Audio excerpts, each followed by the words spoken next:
Hello, Mom and Sir. Good afternoon. My name is Annalisa. I am 42 years old from Philippines, Pangasinan. I am married.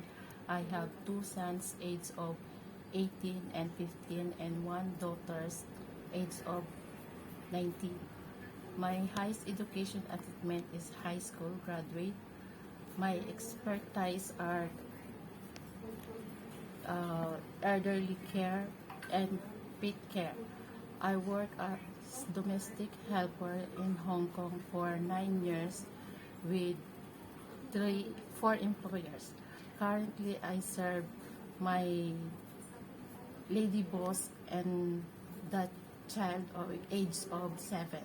My duties are taking care of the child, cooking Chinese food, doing all household work like cleaning, laundry, ironing, and marketing. I am willing also to take care of kids.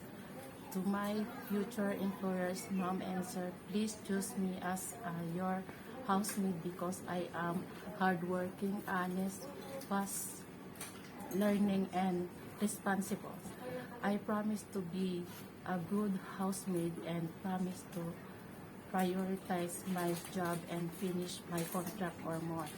Thank you, Mom and Sir, and looking forward to work with you.